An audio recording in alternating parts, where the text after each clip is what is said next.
Hello, everybody. My name is Tyler Russo, and this is the KO Podcast, episode number 7. In this episode, I will be reviewing UFC Fight Night Dos Anjos vs. Fiziev, and I will be previewing UFC Fight Night Ortega vs.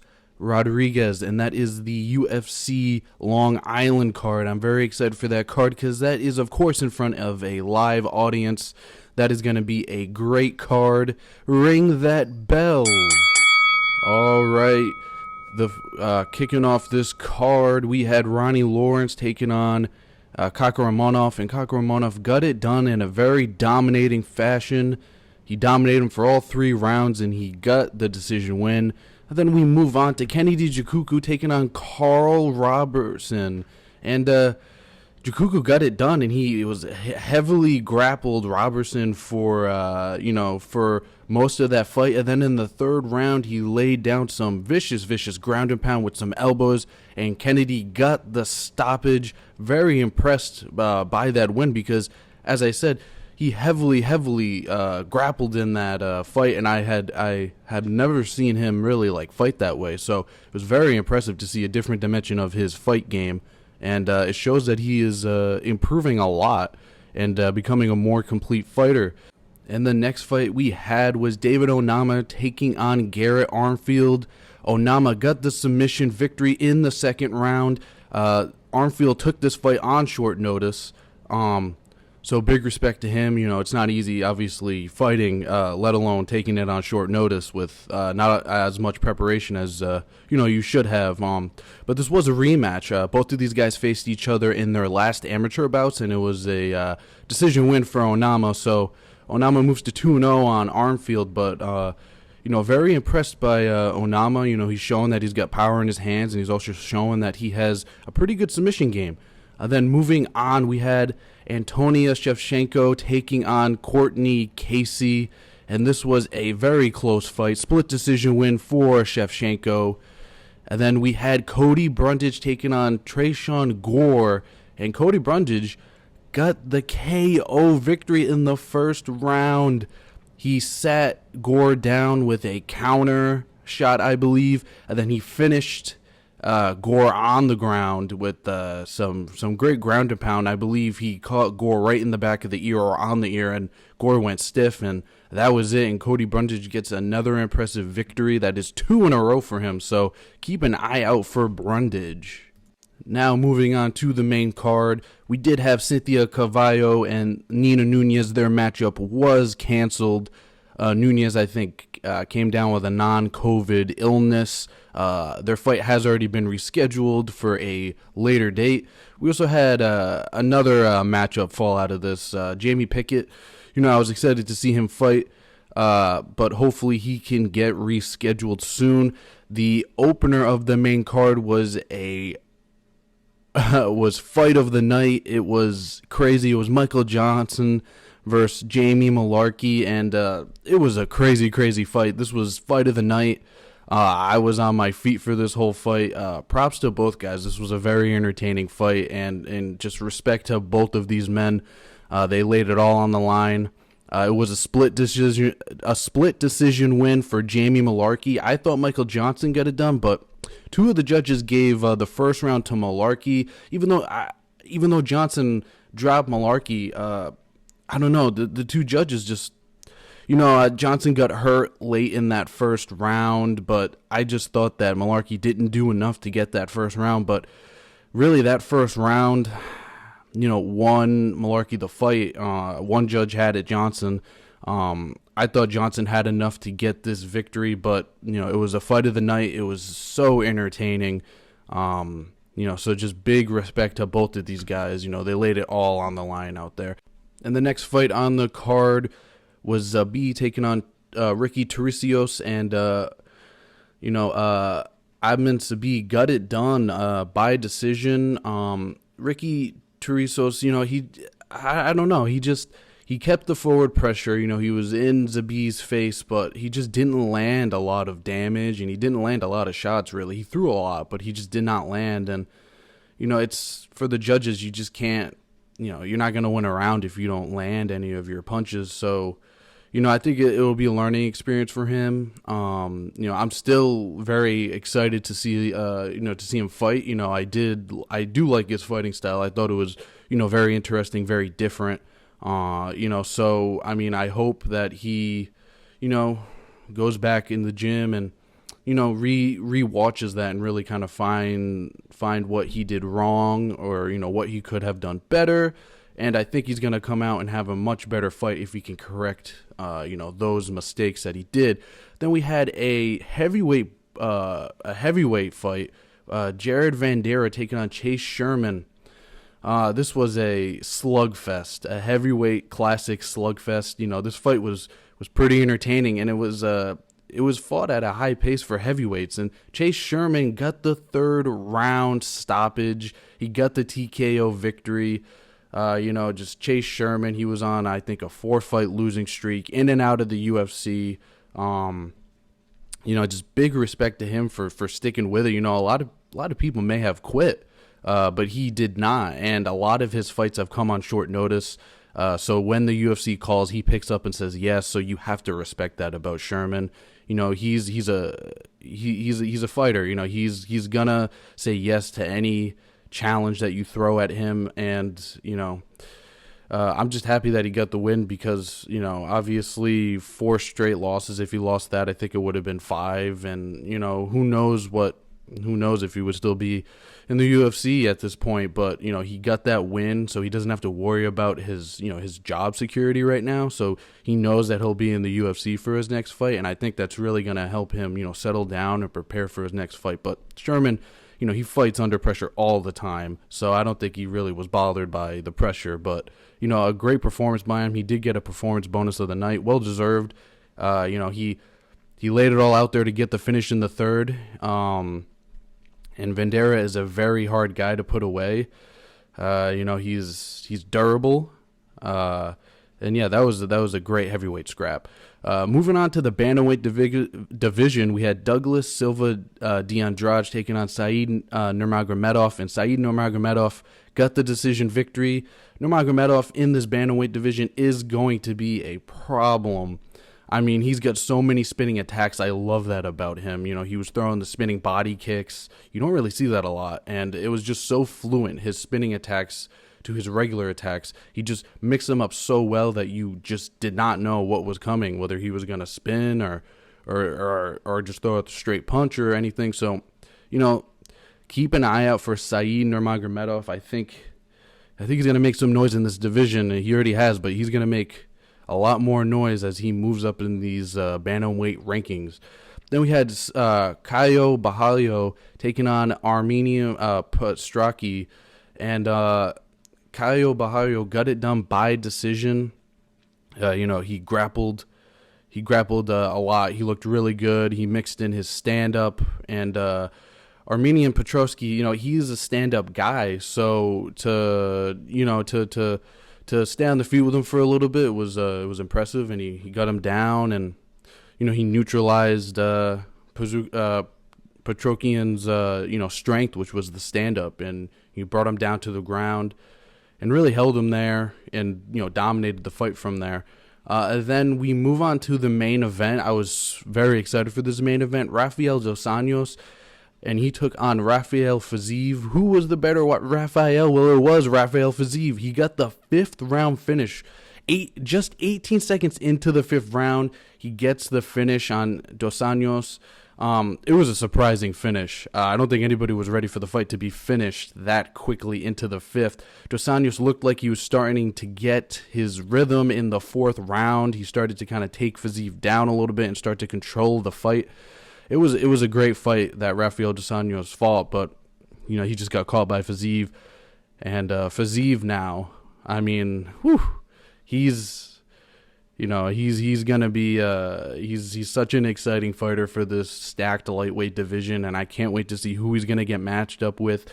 He called out Justin Gaethje at the post-fight press conference, I believe. That would be a fun fight. Gaethje, I think, is getting nose surgery, and then he said he's gonna make a last run at the title. So we'll see where those timelines match up. But that fight would be something. But Fiziev, very impressed by him. I picked him to win. Dos Anjos, he looked good, but I'm not sure what really happens with Dos Anjos now. I mean, I've been saying that I think Rafael Dos Anjos should fight Conor McGregor. I think there's a great history there. There's a great storyline. The UFC can sell that fight, but who knows what the next steps are for Rafael Dos Anjos. And now let's move on to this UFC Long Island card. And now to get this UFC Long Island card underway, I'm going to be reviewing the prelims. Right off the bat, we have an interesting fight. We have Jessica Penne taking on Emily Dakota, and this is Emily Dakota's UFC debut, and she's a former Invicta FC. I believe she was the strawweight champion of Invicta FC, so a former champ coming into the UFC, so keep an eye on Emily Dakota. And then we have Dwight Grant, always an exciting fighter. Another exciting fighter that we have is Dustin Jacoby. We have Bill Angelejo and Herbert Burns as well. And then this is a very interesting matchup right here on the prelims that I think everybody should really look for. So it's a bantamweight scrap between Ricky Simón and Jack Shore. Now Jack Shore is 16-0. He's one of the big prospects in this UFC bantamweight division. So this is a fight that you really don't want to miss. This is a fight to see if Shore is the real deal, because Simón is a tough fighter in this bantamweight division. So that is a fight to keep your eye out for. And in this prelim main event, we have Puna Soriano. And Soriano is a very interesting prospect in this middleweight division. I think he got picked up from Dana White's Contender Series. This guy, he's got hands. He's got knockout power. He's a very exciting fighter. He did lose his last fight, but I'm going to predict that he's going to come back in a big way and get the finish in his fight. And now we're going to move on to this main card. We have a women's flyweight fight. Lauren Murphy taking on Miesha Tate. This fight was supposed to happen at, I think, UFC 276, but it got moved to this card. So, this is Miesha Tate's flyweight debut. So, I mean, obviously she was the bantamweight champ. So let's see if she can become the champ at flyweight. If she wins this fight, I mean, she's probably going to get that title shot, because Valentina Shevchenko's already beaten everybody in the women's flyweight, like top 10, top 5 rankings. So if Miesha Tate wins, she could get a title shot after this.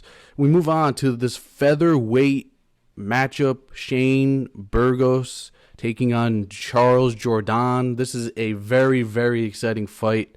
This is fight of the night material. Shane Burgos always brings the fight, and so does Charles Jourdain. These guys are scrappers. This fight, this is going to be a very entertaining fight. These guys do not back down. They're both grinders. They're both going to bring the fight to each other. So keep an eye out for that fight, because, like I said, that is fight of the night material. And then moving on to the flyweight bout, we have Matthew Christopher Scanell taking on Sue Manjuri. I think that's how you say his name, Manjuri. He is definitely on the rise right now. He's only 26, and he's had some impressive victories, really. I think in 2020 he had a big KO victory over Malcolm Gordon, who's been a flyweight in the, who's a veteran of the flyweight division for the UFC. So, let's see how that flyweight bout goes. It's a very interesting fight. Scanell, he's been in the UFC for a time, so, let's see how that goes, and let's see if Manjuri can become a new contender in this flyweight division. And moving on to the next fight, we have Li Jingyang, and he's taking on Skakunov. I've never really, I don't think I've seen Skakunov. I don't think I've seen him, any of his fights. Let's take a look here. So, he went against Francisco Trinaldo. He got the decision win over him. So, obviously, Trinaldo, a vet of the UFC welterweight division. So, let's see how this matchup goes. Li Jingyang obviously had a big win a little while ago over Pontevious, and then obviously he got submitted by Chimaev. So, I think he is coming off that loss, so let's see if he can rebound. Now, in the co-main event, we have the karate hottie Michelle Waterson taking on Amanda Lamos. Waterson, I believe, has not fought in a little bit. Let's see here. I know she had a canceled bout with Amanda Ribas, and her last fight was in 2021, and she lost to Marina Rodriguez in a decision. Before that, she did win a decision against Angela Hill. That was a very entertaining, close fight. And she's taking on Amanda Lamos, who is coming off of a loss to Jessica Andrade, a standing submission. It was really impressive by Andrade to get that finish. So, these are two women that are kind of on losing streak of a fight. So, it's very important for both of them to get a win. So, hopefully we have a fun fight. Michelle Waterson always brings it. She's got those great kicks, and she's always exciting to watch. And now in this main event, I'm very excited for this main event. It is a featherweight main event. We got Brian Ortega taking on Yair Rodriguez. This fight is a fun fight. Ortega obviously almost submitted Volk in a crazy fight. He got really beat up in that fight, and it was surprising that he made it to the decision. And Yair Rodriguez, his last fight was a decision loss to Max Holloway. Yair Rodriguez hasn't really fought too much in the past couple of years. If we take a look, Max Holloway, that was his first fight since 2019. And even in 2019, his two fights that year were against Jeremy Stephens. If you remember, it was UFC Fight Night 159, Rodriguez and Stephens, and that was in Mexico City, I believe. And 15 seconds into the first round, an eye poke on, I think, Stephens got poked in the eye by accident, and he couldn't continue, and the fight ended. And then they rematched a month later at UFC. This was, I think, in Boston. And Yair Rodriguez won by decision, but obviously the pandemic in 2020 kind of slowed him down. He only fought once in 2021. So if he can get a win here, I really hope that I really hope to see him more, because he is an exciting fighter. If you go watch his highlights, I mean, he's one of the most fun featherweights to watch in the division. When he's on point. Obviously, I mentioned Ortega before. He lost to Volk, but he had a couple submissions that were pretty deep. And before that, he had a decision win over the Korean Zombie. So this is a fun main event, and I think Yair Rodriguez said that he was told by the UFC that if he wins, he is the number one contender in the featherweight division. So, there is a lot at stake for at least Rodriguez. And, so this is going to be a fun main event, live crowd, two exciting fighters going at it. This is going to be a great card. And now I just want to move on to Bellator and talk about some of the movement on their upcoming card. Okay, so Bellator 283, the original event was Patricky Pitbull defending his lightweight title for the first time against Sydney Outlaw, but Patricky Pitbull had to withdraw from the contest because of an injury that he sustained in camp, I believe. So the big movement on the card is now Sydney Outlaw is the co-main event against Tukov Mazakev, I think that's how you say it, and this is his Bellator debut. He is a former lightweight Ryzen champion, and so that's going to be a very interesting contest. And the fight that is moved to the main event is a welterweight main event, Douglas Lima taking on Jason Jackson. So this should be a very fun fight. Diego Lima, obviously, he's coming off of some losses, but this is still about about a week out, so I will get into more detail of this card, but that was the big movement on this Bellator card. And it was great to sit down with number 5 ranked Bellator heavyweight Steve Mowry. We had a great conversation, and here is a snippet of that interview right now. You can catch the full interview on the KO Podcast YouTube page. Hello, everybody, and welcome to the KO Podcast. My name is Tyler Russo, and I'm here with Bellator number 5 ranked heavyweight Stephen Mowry. How are you doing today? I'm good, Tyler. Thank you for having me. Yeah, thank you for taking the time out of your busy schedule to come on. So I asked this question with everybody the first time that I interview them and get to sit down with them. How did you get into this MMA journey that you've been on?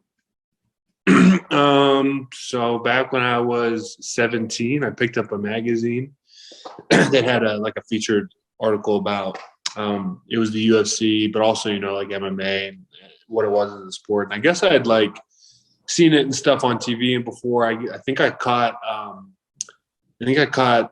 a match of Hicks and Gracie's whenever he was fighting in Pride on TV. It was like at 2 a.m. on a Fox Sports or something like that.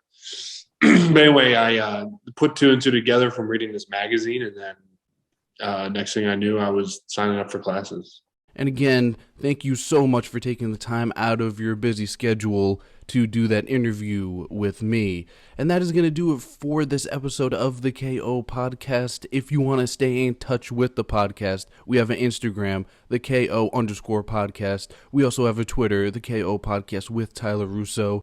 And that is going to do it for this episode. Stay safe. Bye-bye.